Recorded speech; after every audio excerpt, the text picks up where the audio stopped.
Hi, this is Scott Oakman again. This is the part of the interview presentation that I like to talk a little bit about Minnesota and the Twin Cities and some of the things that we enjoy about this area. So, you may have heard that Minnesota is referred to as the land of sky blue water. And water is a really important aspect of Minnesota's geography and history. The Twin Cities are where they are because of the rivers, the Mississippi and Minnesota River. Minneapolis is where it is because there's a 70-foot drop in the Mississippi River that allowed the development of a milling industry, St. Anthony Falls. And St. Paul is where it is because it was the furthest spot north that you could reach with a steamboat back in the middle of the 1800s. But the history of the Twin Cities really begins at the confluence of the Minnesota and Mississippi rivers at a place that the Dakota called Bdote, Minnesota. The Creator, it is said, shaped the first people from the clay of Mother Earth at Bdote, which is the mouth of the Minnesota River. And they believed it was precisely over the center of the earth and the gate that opens into the Western world. Unfortunately, with the history of the Twin Cities, one of the first things that white settlers did when they reached this area was to put a military installation on top of that sacred spot. And in some ways, that encapsulates what the history of our treatment of the Native Americans in Minnesota has entailed. So St. Paul is the older of our two not so much twin cities. St. Paul has a personality that is more serious and reserved, more traditional, but has some kind of secret dark things. Like maybe the keg of beer that is allegedly bricked up inside that cathedral dome in order to hide it from Archbishop John Ireland, who was supervising its construction.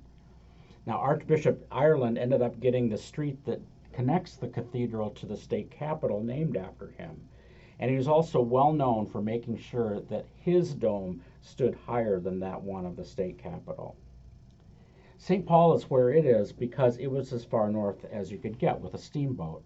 And so the development of the railroad and banking and other commerce industries really stemmed out from St. Paul to encompass Minnesota and really the upper Midwest. Minneapolis is our city of lakes. It's more like the vivacious younger sister of the two, more trendy and cosmopolitan, but still has a core of Scandinavian family values. Minneapolis is where it is because there's a 70-foot drop in the Mississippi River that allowed the development of milling industry, first lumber and then grain, developing the great food companies such as Pillsbury and General Mills. You can still see those falls today. They've been kind of cleaned up and hidden with a bit with a concrete apron, but they still provide hydroelectric power for the Twin Cities. And it also provides a very scenic backdrop for summer evening walks along the old Stone Arch Bridge and that neighborhood. So you may have heard at some point about something called Minnesota Nice. I think it refers mostly to our nationally recognized quality of life. But I think it also extends to a history of fairly progressive politics that has resulted in an attitude that cares for people who are on the margins of society.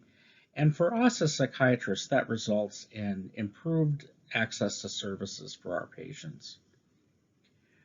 We are part of an exceptionally diverse community.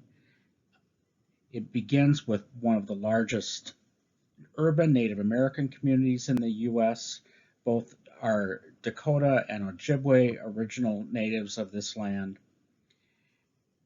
Many of us of European heritage come either as French Canadians or as immigrants from the eastern part of the U.S., But then in the 1800s, we began seeing a large number of immigrants from Europe, from Germany, Ireland, and Italy.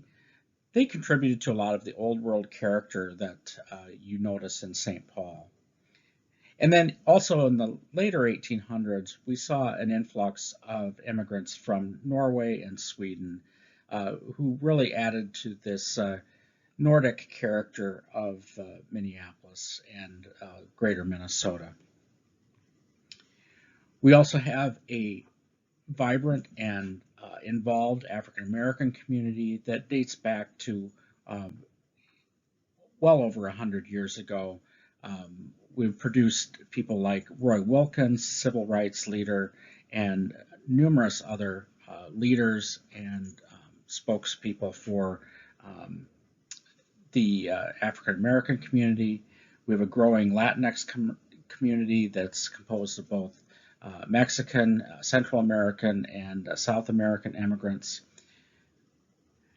Notably, in the 70s, as the Vietnam War ended, we began receiving and welcoming numerous refugees from Vietnam and from Laos, in particular an upland Laotian people called the Hmong. They have really become a part of the fabric of the Twin Cities over the last 40 years and have really made the Twin Cities one of the places that they call home within the U.S. Since then, we've greeted immigrants from Cambodia, from the area composed of Burma, including a people group called the Karen, who have emigrated as a result of civil war in that country. We have a large African community, notably our Somali community in the Minneapolis area, and they also are taking a lot of leadership, as you will hear in the U.S. news sometimes. You'll find people from almost every nation in Africa represented on our hospital staffs and in our community. All in all, it contributes to a rich diversity of Minnesota life. Education is super important here in the Twin Cities. It's, of course, headlined by the University of Minnesota. There are numerous private liberal arts colleges with international reputations here, like Macalester and St. Thomas. We have a branch of the state university system in the Twin Cities, as well as 6 community and technical colleges. And our public and private schools are top-notch all the way around the Twin Cities. We also enjoy some educationally oriented institutions, such as the Minnesota Science Museum and the Minnesota Zoo. I always like to keep in mind what Garrison Keillor said, that all the children are above average. Here you can see my 4 above average children, as well as some of our previous residents. So this is the point in the talk when I usually talk about all the arts and culture, all the great events that you can attend when you're here in the Twin Cities. Thanks to COVID, most of those events have been canceled and or at least severely curtailed. But one thing that did not get canceled and that has not changed is our love for outdoor recreation. Our lakes, our state and local park systems, our hundreds of miles of trails have still been there for us all summer long. And yes, even into winter, people will continue running, biking, skiing through the snowy months and enjoying the outdoors, which is one of Minnesota's best assets. Now, someday this is all going to come back, so I do want to let you know that the Twin Cities has a lot of shopping and entertainment areas, not just the well-known Mall of America, but lots of neat neighborhoods with interesting shopping and dining experiences. Minnesota, the Twin Cities especially, is known for being a center of a lot of really excellent food and dining experiences. It's also been a huge hotspot for craft brewing. There are probably over 50 craft breweries and tap rooms within Minneapolis and St. Paul, and it's just a great time to go around and sample unique brews. Most people here in the Twin Cities stay here for its family life. We have many, many attractive urban neighborhoods in both Minneapolis and St. Paul where people buy homes, raise their children, and also we find that our suburban communities are surprisingly diverse and are really great places for us to live and grow. Arts and culture are a real strength in the Twin Cities. Uh, we have visual arts centers like the Minneapolis Institute of Arts and the Walker Art Museum. Music is a great scene in the Twin Cities, especially when it can be live. We have two symphony orchestras and dozens of concert venues, from large arenas to small jazz clubs. Uh, I personally love getting out for concerts in the Twin Cities. Um, Go to see what is playing at First Avenue or the Palace Theater in St. Paul.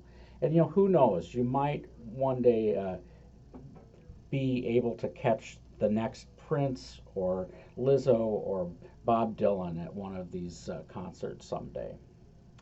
The Twin Cities is also a center for live theater. The Guthrie Theater is an internationally known repertory company. Um, the Hennepin Theater Trust and the Ordway Theater Series bring touring Broadway shows here on a very regular basis. And there are many independent, smaller theaters that carry on a very active programming of live theater. Finally, well, there's sports. Some years it's something to talk about. Other years we just as soon forget about it. But we do have all of your major league sports. We have the Golden Gophers, Big Ten, um, football and basketball, and other sports here. An independent minor league team called the St. Paul Saints, which puts on a good show. And we're also a pretty strong culture of participation. So there's a lot of high school sports and youth sports, especially high school hockey is nearly a religion here in Minnesota. Finally, you can get out and enjoy some of our large festivals and rub shoulders with all walks of Minnesotans. The St. Paul Winter Carnival in January and February, Minneapolis Aquatennial in midsummer, and of course the Minnesota State Fair, where you can get just about anything to eat on a stick. So, in summary, as I said before, we have two wonderful cities, two great hospitals, and one awesome program. And we do hope that you will come and be part of us in the coming years. Thank you.